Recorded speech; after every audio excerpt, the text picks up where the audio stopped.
The notification sound barely registered through my headphones as I typed another mind-numbing report. Just the usual phone alerts, probably someone liking a post or another spam email. I kept typing, trying to hit my self-imposed deadline before calling it a day. Then came another buzz, and another, and another. I pulled off my headphones, annoyed at the interruption. The words on my phone screen made me pause. Emergency alert, seek immediate shelter. Toxic precipitation warning for your area. This is not a test. Right, because that's a thing that happens. I glanced out my apartment window. The sky looked normal enough, maybe a shade darker than usual. Probably some intern at the weather service hit the wrong button. Wouldn't be the first time they'd sent out an alert by mistake. My phone vibrated again. Stay away from windows. Cover all exposed skin. Do not attempt to travel. A weird pressure built in my chest, something between a laugh and a cough. I pulled up the local news website, but it wouldn't load. Neither would Twitter or any other site. That's when I heard it. Segment 3. The first drops hit my window with a sound I'd never heard before. Not the gentle patter of rain, but something sharper, like tiny pieces of metal striking glass. I stood up, coffee forgotten on my desk, and moved closer to the window. The drops left strange marks on the glass, little circles that seemed to shimmer and spread as I watched. They began to eat through the first layer of my double-paned window. That's not possible, but I was seeing it. The drops weren't just sitting there. They were boring through the glass like acid. My phone buzzed again, this time with Carla's name flashing on the screen. I hadn't talked to her since that awkward conversation in the break room last week, when she tried to convince me to join the office's emergency preparedness committee. I'd blown her off, told her she worried too much. Alex, her voice crackled with static. Are you seeing this? The rain. Yeah, don't get near it, she cut me off, her words tumbling out fast. I just watched someone try to run to their car from my window and... She broke off, her breath hitching. Just stay inside. They're saying on the radio that the line went dead. Outside, the rain was falling faster now. I could hear it hitting the building, a sound like bacon sizzling in a pan. A car alarm started wailing, then abruptly cut off. In the distance, someone screamed. I stepped closer to the window, squinting at the drops. They seemed to shimmer with an oily rainbow sheen, like a soap bubble just before it pops. One of them hit the window right in front of my face, and I watched as it ate through the glass, leaving behind a perfect circular hole. My phone lit up again. Emergency alert, contamination levels rising. Seal all entry points. Do not attempt to make contact with precipitation. I should be doing something, getting supplies maybe, or calling someone. That's what people did in emergencies, right? But I couldn't stop watching the rain. Each drop seemed to move with a purpose now, like it was seeking something out. A loud crack made me jump. Across the street, a streetlight sparked and sizzled as the rain hit it. The metal pole was changing. Dark patches spread across its surface like bruises. The rational part of my brain kept insisting this couldn't be happening. Acid rain wasn't supposed to be like this. It wasn't supposed to eat through glass. It wasn't supposed to make metal bubble and twist like it was alive. I tried Carla's number again. Nothing. No signal at all now. The sound of breaking glass down the hall made me flinch. Then came the screaming. Not the distant kind from before, but close. Too close. Mrs. Peterson from 4B. Her voice raw with panic. Help! Someone help! It's coming through the ceiling. I grabbed my jacket from the coat rack, then stopped. Would it protect me? Or would the rain eat through it too? What about my skin? My eyes? Another emergency alert flashed across my phone. Warning. Direct contact with precipitation may cause severe chemical burns. Seek underground shelter immediately. The window behind me made a sound like ice cracking. I turned to see the spiderweb of damage spreading, the glass bulging inward slightly. Whatever this rain was, it was eating through faster now. Someone pounded on my door. Please, let me in. I recognized Carla's voice, real and terrified, not through a phone. But between us was a door, and beyond that door was a hallway where the ceiling might be compromised, where that rain might be falling. The pounding continued. Alex, I know you're in there. Please. I stood frozen, staring at the door, my hand halfway to the handle. The rational part of my brain was screaming that I needed more information, needed to understand what was happening. But there was another voice now, one that grew louder with each passing second. Survive. Alex, Carla's voice broke on my name. My son, please. I reached for the door handle. The overhead lights went out.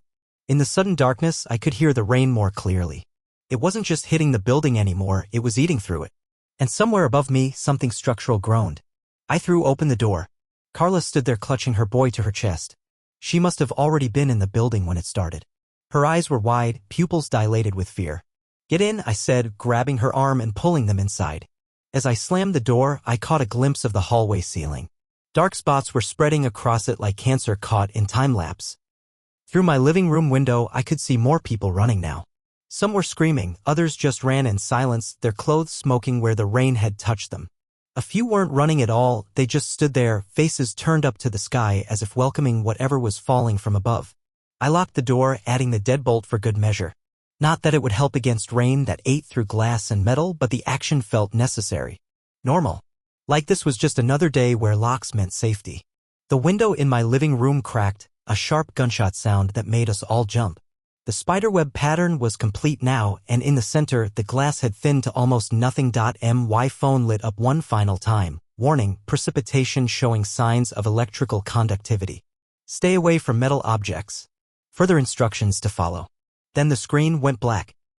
And somewhere in the distance, through the walls and the rain and the growing darkness, I heard more sirens, more screams, more evidence that whatever was happening, whatever this was, it was only beginning.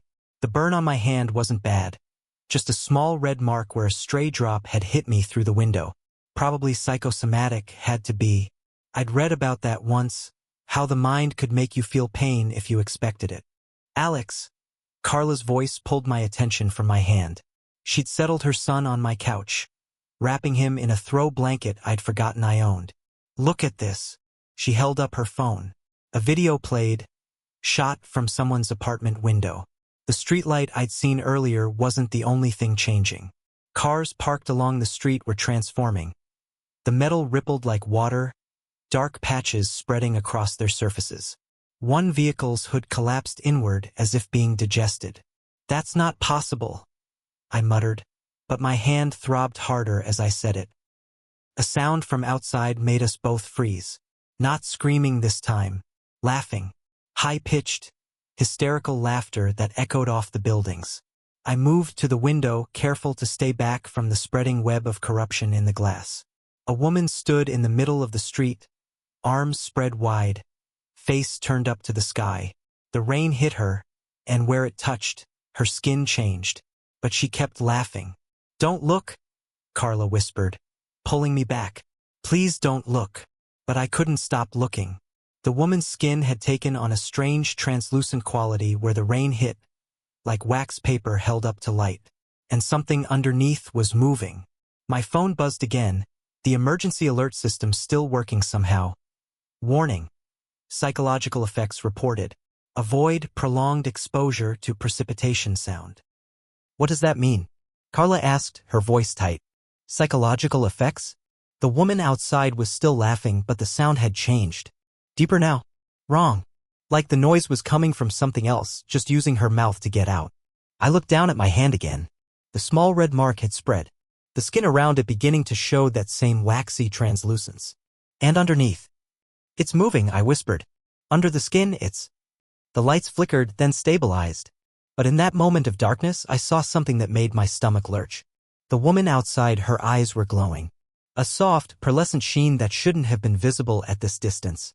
We need to get away from the windows, Carla said, backing away. The rain's getting through. She was right. The web of corruption had spread across most of my window now, and at its center, something dark was seeping through.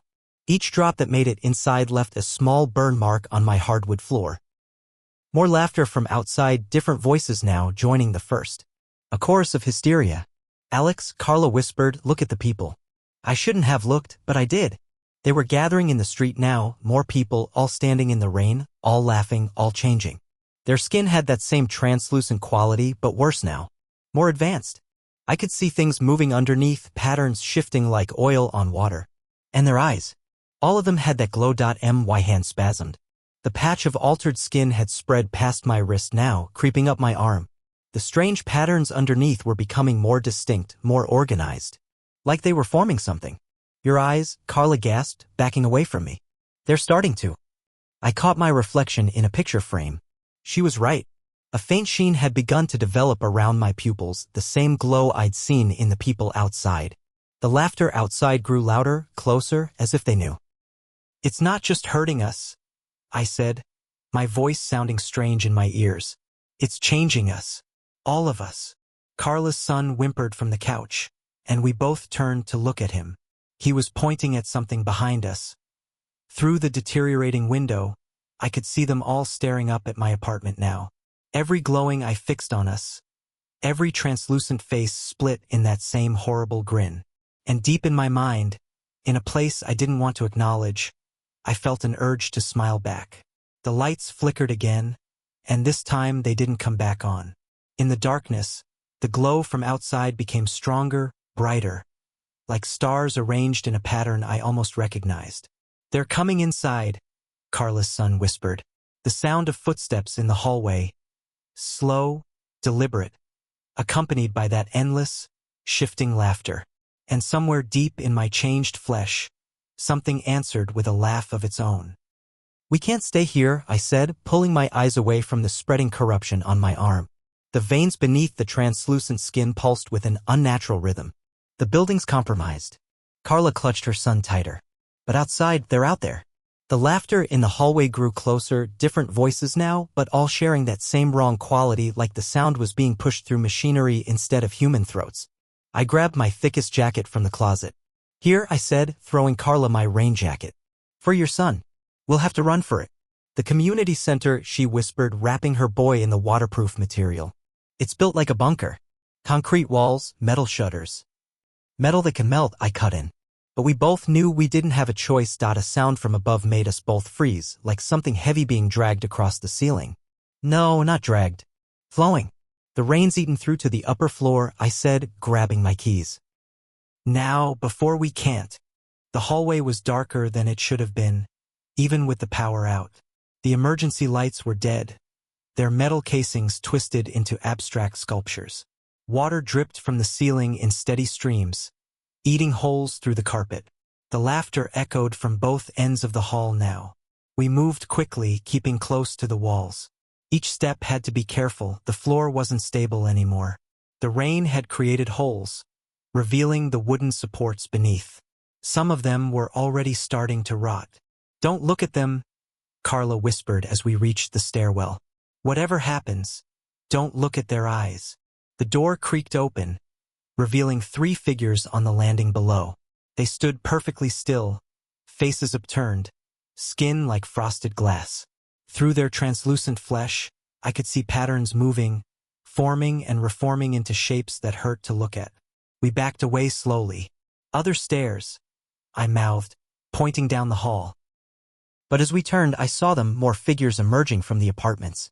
Their eyes glowed brighter in the darkness, creating halos of light. All of them smiling. All of them moving with that strange, fluid grace.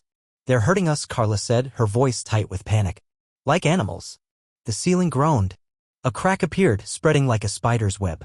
Dark liquid began to seep through. Run. We sprinted toward the window at the end of the hall. The glass was already compromised, covered in that familiar web of corruption. One solid hit would. I slammed into its shoulder first. The glass shattered, and for a moment we were falling. Then my feet hit the metal fire escape, the impact jarring up my legs. Go. I pushed Carla ahead of me. Down. The metal creaked under our weight. Looking down, I could see it dissolving wherever the rain touched, creating holes like Swiss cheese. We had maybe minutes before the whole structure came down. 3 flights. 2. 1. The alley below was flooded with dark water that ate at everything it touched. Steam rose from its surface, carrying a smell like burning metal and something sweeter. Something wrong. There, Carla pointed at a dumpster lid, partially collapsed but still solid enough to use as a bridge. We can cross. A figure stepped into the alley's entrance. Then another.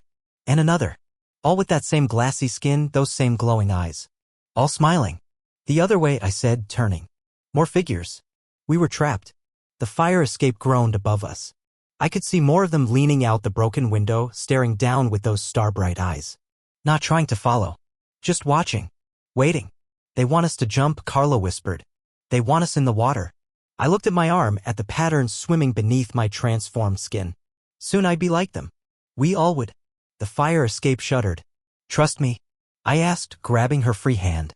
She nodded. I kicked the dumpster lid. It splashed into the dark water, creating a makeshift path. Run. Don't stop. Don't look back. We ran. The lid shifted under our feet, threatening to sink. The toxic water splashed up, eating holes in our shoes. Behind us, the fire escape finally gave way, crashing into the flood with a sound like screaming metal. But we were already turning the corner, running past abandoned cars with their melted hoods and twisted frames, past windows that reflected that strange pearlescent glow, past people who weren't people anymore, all turning to watch us with their star-filled eyes.